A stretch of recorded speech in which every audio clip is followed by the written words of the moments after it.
నమస్తే అండి, welcome to our channel. మనతో ఈరోజు పొలిటికల్ అనలిస్ట్ కంచర్ల విజయభాస్కర్ గారు ఉన్నారు. సార్ నమస్తే. నమస్కారం అండి. సార్, దేవరపల్లి పొగాకు రైతుల పర్యటనలో భాగంగా జగన్ గారు చేసినటువంటి పర్యటనలో వాళ్ళ కార్యకర్తలు శ్రేణులు ఫుల్గా తాగేసి నానా రచ్చా చేసి అన్యాయంగా ఒక వ్యక్తి చావుకు కారణమైనారు. అంటే ఇది ఎందుకు అవుతుంది సార్? ఇప్పుడు ఏదైతే జగన్ గారు ఏదైనా పర్యటన ఏదైనా ములాఖత్ అని చెప్పి బయటకు వస్తుంటే చాలు ఏదో ఒక విధ్వంసం అనేది జరుగుతుంది. ఇదొక పక్కనైతే బొత్స సత్యనారాయణ గారు ఇంకొన్ని వ్యాఖ్యలు చేస్తున్నారు. ఏదైతే డిఎస్సి మీద అవకతవకలు జరిగాయో దాని మీద మేము రిలే నిరాహార దీక్షలు చేస్తుంటే మా శిబిరాల మీద కూటమి ప్రభుత్వం దాడులు చేస్తుంది, ప్రజాస్వామ్యాన్ని తొక్కేస్తుంది, సో మా గొంతు మేము ఖచ్చితంగా వినిపిస్తాము అని చెప్పేసి మాట్లాడుతున్నారు. అంటే ఎవరైతే బాధితులు ఉన్నారో బాధితుల సైడ్ ఎప్పుడూ మాట్లాడకుండా వాళ్ళకి ఏది కావాలో అదే చెప్తున్నారు. ఇది ఇంకా ఎంతకాలం అంటారు? ఇప్పుడు జగన్మోహన్ రెడ్డి పర్యటనలన్నీ 22 పర్యటనలు అయినాయి. ఇది ఆయన గద్దె కోల్పోయిన తర్వాత ఈ 22 పర్యటనలో 3 మరణం ఇచ్చారు. అదేవిధంగా ఆయన ఎక్కడికి పోయినా ఇప్పుడు పొగాకు బేళ్లు నాశనం చేశారు. మిర్చి యార్డుకు పోతే ఆ మిర్చి బేళ్లన్నీ తొక్కేశారు, ఆ మిర్చి బ్యాగులన్నీ తొక్కేశారు. అదొక పెద్ద విధ్వంసం. ఏ రైతుల ప్రయోజనాలను కాపాడడానికి నా యాత్ర అంటాడో అక్కడికి పోయినప్పుడల్లా అదే రైతులకు నష్టం చేకూరుస్తాడు ఆయన. అదే ఆయన విశిష్టత. రెండోది, ఈ బ్లేడ్ బ్యాచీలు గంజాయి బ్యాచీలు అంతా తోడవుతారు. కిరాయి మోకలు, రౌడీలు, ఆఫ్ రౌడీలు, వీళ్ళంతా వాళ్ళంతా బాగా తాగి వస్తారు. తాగి వచ్చేసి చిందులు వేస్తూ ఆ బేళ్లన్నీ తొక్కేసి రైతులను తీవ్రంగా నష్టపరుస్తున్న సంఘటన మనం గుంటూరు మిర్చి యార్డులో చూసాం. అదేవిధంగా కందుకూరు పొగాకు వేలం కేంద్రం దగ్గర జరిగిన సంఘటన చూసాం. అదేవిధంగా నిన్న దేవరపల్లి దగ్గర జరిగిన సంఘటన కూడా చూసాం. అలా ఏ రైతుల పరామర్శల పేరుతో ఏ రైతుల బాగోగుల కోసం సందర్శన అని చెప్తాడో అక్కడ ఈ విధ్వంసం జరుగుతుంది. అదేవిధంగా చాలామంది గాయపడ్డారు, మృతి చెందారు. ఇప్పటికి 3 మృతి చెందారు. నిన్న తాజాగా మునీశ్వరరావు, ఎస్సీల్లో మాది కులానికి చెందిన మునీశ్వరరావు చనిపోయాడు. అక్కడ ఆయన్ని గుద్ది చంపారు వాహనంతో. అదేవిధంగా గతంలో అక్కడ పల్నాడులో బెట్టింగ్తో సూసైడ్ చేసుకున్నాడు. ఆయన విగ్రహావిష్కరణకి ఈయన బెట్టింగుల్లో సూసైడ్ చేసుకుంటే అప్పులు పడి ఆయన విగ్రహాన్ని ఆవిష్కరించడానికి పోయాడు. ఈయన పోతూ అక్కడ ఆయన కారు రథచక్రాల కింద అక్కడ ఆయన చనిపోయాడు. ఎవరు? సింగయ్య. ఇలా మనం అనేకం చూసాం. ఇలా 3 అంటే 22 సార్లు ఆయన బయటకు వస్తే 22 సార్లు విధ్వంసమే. లా అండ్ ఆర్డర్ని ఫెయిల్ చేయడానికి ప్రయత్నిస్తాడు. పోతే పోలీసుల మీద ఉరుకుతారు. పోలీసులు మాకు తగినంత భద్రత కల్పించలేదని మళ్ళీ వాళ్ళే ఆరోపణ చేస్తారు. అంటే కుట్రలు కుతంత్రాలతో బయలుదేరతాడు ఆయన. ప్యాలెస్లో ఒక ప్యాలెస్లో వార్ రూమ్ ఉంటుంది. అక్కడ కూర్చుంటాడు. అన్ని కుట్రలు కుతంత్రాలు, మైలేజ్ రావడానికి ఎలా చేయాలా, ఏంటి, రాష్ట్రంలో లా అండ్ ఆర్డర్ ఫెయిల్ అయిందని లోకానికి చాటాలా, ఏం చేయాలా, అదేవిధంగా పోతే అక్కడ రభస ఎలా సృష్టించాలా, అదేవిధంగా మనం పోయి వచ్చిన తర్వాతే రాష్ట్ర ప్రభుత్వం కళ్ళు తెరిచింది, ఒళ్ళు దగ్గర పెట్టుకొని అప్పుడు రైతులకు న్యాయం చేకూర్చడానికి కంటి తుడుపుగా ఏదో చేసింది. కాబట్టి జగన్ పర్యటిస్తేనే రాష్ట్ర ప్రభుత్వం గజగజ వణికిపోయి అప్పుడు చర్యలు తీసుకుంటుందని లోకానికి చాటాల. ఈ అన్ని పరిస్థితుల్ని అధిగమించడానికి రాష్ట్ర ప్రభుత్వం తగినంత బందోబస్తు ఏర్పాటు చేసినా పోలీసు వాళ్ళని దగ్గరికి రానియకుండా నెట్టేస్తున్నారు. ఉదాహరణకి మొన్న సీదిరి అప్పలరాజుకు సంబంధించిన జైలు పరామర్శ పేరుతో పరామర్శకని పోయి జైల్లో పరామర్శ చేయాలి. ఆయన చెప్పాను కదా, ముందుగా కుట్రలు కుతంత్రాలని ఆయన వాళ్ళ ధర్మాన ప్రసాదరావు బ్రదర్స్ ఇళ్లలో కాలక్షేపం చేసి సాయంత్రం 4:30 ప్రాంతంలో బయలుదేరాడు. ఆ సమయంలో కాన్వెంట్ బస్సులు, స్కూలు బస్సులు, కాలేజీ బస్సులు, పైగా షాపింగ్ పేరుతో జనం, అదేవిధంగా ఆఫీసుల నుంచి బయటికి వెళ్ళే జనాలు వాళ్ళ వాహనాలతో ట్రంక్ రోడ్డు అంతా కిక్కిస్తుంటుంది. అప్పుడు బయలుదేరి నన్ను అక్కడి దాకా పోనివ్వలేదని ఒక నింద వేయడానికి. ఇలా ఎలాగూ రాష్ట్ర ప్రభుత్వం మీద నిందలేయాలి, ఇక్కడ లా అండ్ ఆర్డర్ అదుపు తప్పింది అని చెప్పి, పైగా నేను ఇంత దూరం తాడేపల్లి నుంచి పరామర్శకు పోతే నన్ను చూడనీయకుండా చేశారు ములాఖత్తులో. ఇవన్నీ నిందలేయడానికి, నీలాప నిందలేయడం అనేది అతను ఒక విధి నిర్వహణగా పెట్టుకొని రాష్ట్ర పర్యటన చేస్తున్నాడు. అంటే ఒక పెద్ద స్టేట్ రౌడీని నాకు ఈ రాజ్యాంగాలు ఏవి వర్తించు, ఈ చట్టాలు ఏవి వర్తించు, నేను ఒక అతీతమైన మనిషిని, అతిమానుష శక్తిని అనే ధీమాతో పోతున్నాడు. రాష్ట్ర ప్రభుత్వం ఎందుకు నిలువరించట్లేదంటే ప్రజాస్వామ్యాన్ని మనం పునరుజ్జీవింపజేస్తామన్నాం. ప్రజాస్వామ్యబద్ధంగా హౌస్ అరెస్టులు ఎందుకు చేయట్లేదంటే ప్రజాస్వామ్యాన్ని పరిమళింపజేయడానికి హౌస్ అరెస్టులు చేయట్లేదు. కానీ ఇక్కడ ప్రాణాలే పోతున్నాయి కదా సార్. ఇంకా తప్పదు. ఇంకా భవిష్యత్తులో ఇలాంటి యాత్రలు ఇచ్చేస్తే ఆయనకి 8 వాహనాలు పర్మిషన్ ఇచ్చారు. శ్రీధరి అప్పలరాజుని పరామర్శకి పోయేటప్పుడు ఆయన వేలాది వాహనాలు పెట్టుకున్నాడు, కిరాయి మోకలను పెట్టుకొని, బ్లేడ్ బ్యాచీలని, గంజాయి బ్యాచీలను పెట్టుకొని. మొత్తం ఆయన ముందే ప్రోగ్రామ్ ఇచ్చాడు కాబట్టి వాళ్ళు ప్రిపేర్ అయ్యి ఉన్నారు సిద్ధంగా. రాగానే జై జగన్, జై జగన్, సీఎం జగన్ అని చెప్పేసి కేరింతలు కొడతారు, గందరగోళం చేస్తారు. తర్వాత ట్రాఫిక్లో ములాఖత్కి సమయం అయిపోయింది, ఫోన్ ఇవ్వలేదు అని నిందేయడం. ఇట్లా ఆయన యాటిట్యూడ్ ఉంది.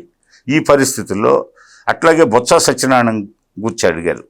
డిఎస్సి సంవత్సరం రోజులైంది ఇది అభ్యర్థులకు నియామక పత్రాలు ఇచ్చి. సహజంగా అన్ని ప్రభుత్వాల కాలాల్లో దశాబ్దాలుగా మనం స్వాతంత్ర భారతంలో చూస్తే పోతే సంవత్సరం తర్వాత ఆందోళన పదం చేపట్టినటువంటి ఏకైక పార్టీ నేత జగన్మోహన్ రెడ్డి. పోతే దొంగల పడ్డ 6 నెలలకు అంటారు. మరి ఆ సామెతని గుర్తు చేస్తున్నాడు. లేకుంటే పారదర్శకంగా జరిగిందని చెప్పేసి ఉన్నతాధికారులు, ఐఏఎస్లు, పోతే డిపార్ట్మెంట్కి సంబంధించి ఎడ్యుకేషన్ కమిషనర్, అదేవిధంగా సెక్రటేరియట్లో ప్రిన్సిపల్ సెక్రటరీ, విద్యాశాఖకు సంబంధించి అటు ప్రభుత్వం తరఫున ఇటు డిపార్ట్మెంట్ తరఫున వారం 10 రోజులు మేము మీకోసం వెయిట్ చేస్తాం. ఎవరికి ఏ ధర్మ సందేహాలు ఉన్నా, ఈ పారదర్శకంగా జరగలేదు డిఎస్సి నియామకాలని మీరు సందేహాలు, అనుమానాలు వ్యక్తం చేస్తున్న నేపథ్యంలో మాకు సీఎం గారు ఆదేశించారు. ఉదయం 10 గంటల నుంచి సాయంత్రం 7 దాకా కూర్చొని ఉంటామని ఎదురు చూశారు. మరి వీళ్ళు పోయి కలవాలి కదా, మాకు అనుమానాలు ఉన్నాయి, సందేహాలు ఉన్నాయని కలవలేదు. పోతే హారిజంటల్ రిజర్వేషన్, వర్టికల్ రిజర్వేషన్ మధ్య వ్యత్యాసాలు తెలియదు వాళ్ళకి. ఆయన ముఖ్యమంత్రి పదవిని ఎలగబెట్టాడు. ఈ బొత్స సత్యనారాయణ గడ మాజీ మంత్రి, సీనియర్ మాజీ మంత్రి. మరి ఆ బొత్స సత్యనారాయణకి వీళ్ళంతా పరిపాలన ఎలా చేయాలా, బిజినెస్ రూల్స్ ఎలా ఉంటాయి, సబ్జెక్ట్ వాళ్ళు నిర్వహించే పోర్ట్ఫోలియో సంబంధించిన సబ్జెక్టులో లోతుగా పరిశోధన చేయడం, పోతే ఆ సబ్జెక్టుకి సంబంధించి ఆ సబ్జెక్టు న్యాయం జరపడం అనేది వాళ్ళకి చేత కాదు. వాటిని అడ్డం పెట్టుకొని రౌడీజం చేయడం, అవినీతికి పాల్పడడం, ప్రత్యర్థుల్ని మట్టు పెట్టడం, ప్రత్యర్థుల్ని 3rd డిగ్రీ మెథడ్స్లో పోలీసును ఉపయోగించి వాళ్ళ అధికారంలో ఉన్నప్పుడు టార్చర్ పెట్టడం, ఇవి వాళ్ళకి తెలిసిన విద్యలు. పైగా వాళ్ళ శాఖలో పిండుకోవడానికి, రసం పిండడానికి ఏమేమి అవకాశాలు ఉన్నాయని వాటి మీద పరిశోధన ఉంటుంది. అంతేగాని విద్యాశాఖ మంత్రిగా తను ఆ సబ్జెక్టు మీద పట్టు ఉండదు. ప్రాథమిక విద్య, మాధ్యమిక విద్య, ఉన్నత విద్య, సాంకేతిక విద్య, వైద్య విద్య, ఇలా రకాలు ఉన్నాయి విద్యలో. ఏ విద్యకి సంబంధించి ఏమేమి సంస్కరణలు చేశారో వీళ్ళని నేను ప్రశ్నిస్తున్నా వాళ్ళ ప్రభుత్వంలో. ఇప్పుడు ఏదైతే జగన్ గారు కానీ, బొత్స గారు కానీ, కొడాలి నాని కానీ వీళ్ళందరూ వాళ్ళ సైడ్ నుంచి క్వశ్చన్స్ అందిస్తారు తప్ప ఈ ఆఫ్టర్ పర్యటన తర్వాత ఎవరైతే నష్టపోయిన రైతులు కానీ, ప్రాణాలపైన వ్యక్తులు కానీ వాళ్ళ గురించి ఏ ఒక్కరు కూడా ఎందుకు మాట్లాడరంటారు? అంటే వాళ్ళ నైజం స్వీయ ప్రయోజనాల కోసం, పోతే వాళ్ళది పెత్తందారి మనస్తత్వం, ఆధిపత్య ధోరణి. మొదటిది ఆఫ్టర్ స్క్రిప్ట్ తప్ప బిఫోర్ స్క్రిప్ట్ ఇట్లాంటివి ఏమి ఉండవంటారు వాళ్ళకి? బిఫోర్ స్క్రిప్ట్ అంటే ఇప్పుడు బిఫోర్ స్క్రిప్ట్ ప్యాలెస్లో ఈ కుచితాలు, పన్నాగాలు, కుతంత్రాలు, వ్యూహాలు రచించడం. అంటే వాళ్ళు పరిపాలన మీద శ్రద్ధ ఎప్పుడూ ఉండదు.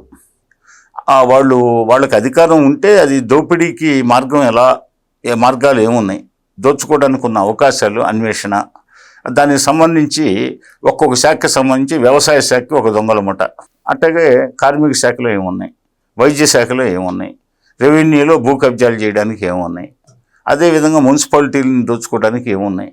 ఈ విధంగా శాఖల పరంగా వాళ్ళు అన్వేషిస్తారు. పరిశోధన అంతా దోపిడీ అంటే మన అధికారంలో ఉన్న 5 సంవత్సరాలు ఏ విధంగా ఈ శాఖల్ని నిర్వీర్యపరచాలా, ఆర్థికంగా దోచుకొని అనే దురుద్దేశంతో కదా వాళ్ళు ప్లాన్ చేసుకుంది, అధికారంలోకి వచ్చింది. అంటే ఒక్కసారి అంటే ప్రజలు ఏదో నమ్మి తాత్కాలికంగా అవకాశం ఇచ్చారు, చూద్దాం పెర్ఫార్మెన్స్ అని. కొద్ది రోజుల్లోనే బోధపడింది ఇది స్వార్థ ప్రయోజనాల కోసం చిన్ని నా బొద్దకి శ్రీరామరక్ష అనే ధోరణిలో ఈ ప్రభుత్వం నడుస్తుంది.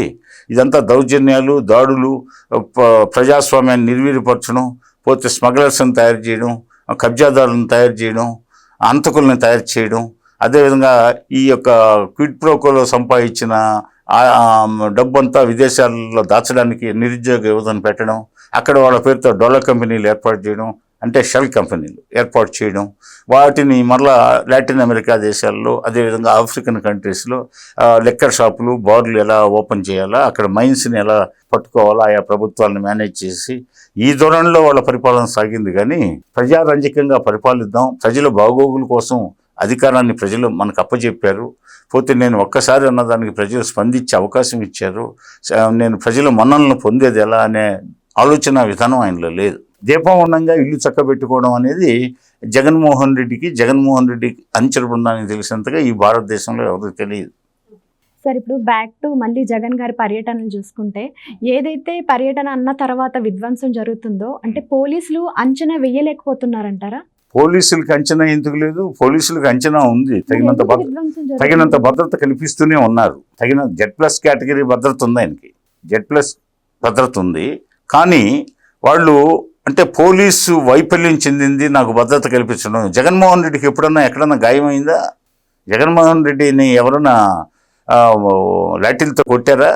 ఎవరన్నా జగన్మోహన్ రెడ్డి మీద ఎవరన్నా రాళ్ళు విసిరారా? జగన్మోహన్ రెడ్డి మీద ఏదైనా కుళ్ళిపోయిన కోడిగుడ్లు టమాటాలు విసిరారా? లేదే. జగన్మోహన్ రెడ్డి ఏంటంటే నిందయ్యాలి, నా పర్యటనకి సరైన భద్రత కల్పించలేదు, సానుభూతి పొందాలి. అన్నీ అబద్ధాలే, అన్నీ మోసాలే, అన్నీ టక్కుటమారాలే, గజకన్న గోకన్న విద్యలే. ఈ జగన్మోహన్ రెడ్డి అనేవాడు ఎల్లకాలం అబద్ధాలతో పునాదులు నిర్మించాలనుకుంటాడు, వడగండ్లతో పరిపాలన నడపాలనుకుంటాడు. అంటే ఒక గుడిని నిర్మించాలన్నా, ఒక బడిని నిర్మించాలన్నా, ఒక ఇంటిని నిర్మించాలన్నా గ్రానైట్ రాయో ఇటుక రాయితో నిర్మిస్తాం మనం. కానీ జగన్మోహన్ రెడ్డిదంతా వడగండ్లతో గుడి కట్టాలంటాడు. అవి నిలవు కదా, కరిగిపోతుంది కదా వడగండ్లతో కడితే. అలా వడగండ్ల పాలన అయింది. కాబట్టి అన్నిట్లో కమిషన్లు, అన్నిట్లో క్విడ్ ప్రోకోలు, 600 కంపెనీలు తరిమేసిన చరిత్ర అయింది ఈ రాష్ట్రానికి. వచ్చిన వాటిని కంపెనీలలో మొదట్లో రావడానికి భయపడ్డారు.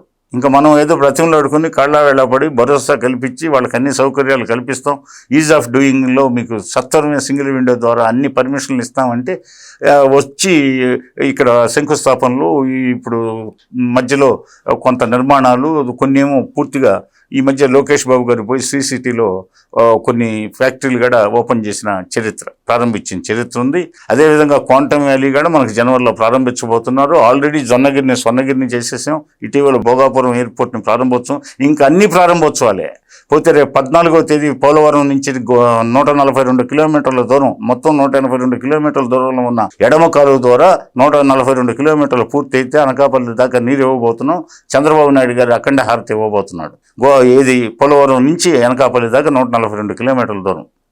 అక్కడి నుంచి ఇంకో 40 కిలోమీటర్లు పూర్తయితే నెక్స్ట్ మార్చి నాటికి పోలవరం నీళ్లు పూర్తిగా విశాఖకి చేరుతాయి.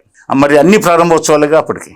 కాబట్టి ఈ అన్ని ప్రారంభోత్సవాలను చూసి వరవలేనితనంతో కన్నుగుట్టి అసూయతో ఈ అసమర్థ పరిపాలన నిరూపించేయడానికి ఏ ఆరోపణ లేకుండా చంద్రబాబు నాయుడు గారిని, లేకపోతే కొల్లు రవీంద్రని, అచ్చెన్నాయుడిని, లేకపోతే ధూళిపాళ్ల నరేంద్రని, పోతే ఉమాని, వీళ్ళందరినీ అరెస్ట్ చేయించిన ఘన చరిత్ర. అదేవిధంగా తెలుగుదేశం శ్రేణులు వందలాది మందిని నిర్బంధించిన చరిత్ర, 3rd డిగ్రీస్ ఉపయోగించిన చరిత్ర, రఘురామకృష్ణరాజు లాంటి వాడిని హత్య చేయడానికి చీకటి గదిలో బంధించి టార్చర్ పెట్టిన చరిత్ర, సైనిక హాస్పిటల్లో ఆయన్ని చేర్చి చికిత్స చేయాల్సిన పరిస్థితి ఆంధ్రప్రదేశ్ చరిత్రలో. ఒక రాష్ట్ర ప్రభుత్వం మెడికల్ ఆఫీసర్ ఆమె ప్రభావతి గారు గుంటూరు మెడికల్ హాస్పిటల్లో సూపరింటెండెంట్గా ఉండి ఫేక్ సర్టిఫికేట్ ఇచ్చింది, ఎలాంటి గాయాలు లేవు, అంతా ఆల్ రైట్ అని చెప్పేసి. మరి ఇప్పుడు సైనిక హాస్పిటల్లో ఆయనకి చికిత్స చేయాల్సిన కేంద్రం జోక్యం చేసుకోండి. ఇది ఆంధ్రప్రదేశ్ చరిత్రలో మొట్టమొదటి సంఘటన. కాబట్టి ఈ జగన్మోహన్ రెడ్డి ఏలినాటి శనిలాగా ఈ రాష్ట్రానికి పట్టి పీడిస్తున్నాడు. ఓ రాక్షస గణాలలాగా లోక కళ్యాణం కోసం దేవతలు మునులు ఏ విధంగా యజ్ఞయాగాలు చేస్తారో, మరి వాటన్నిటిని ఆటంకపరచడానికి మనం పురాణాల్లో రాక్షసుల్లో బారి నుంచి కాపాడడానికి రాముణ్ణి, లక్ష్మణ్ణి, వీళ్ళని విశ్వామిత్రుడు లాంటి మహర్షే వెంటబెట్టుకుపోయాడు కాపాడడానికి రాక్షస మొగ నుంచి.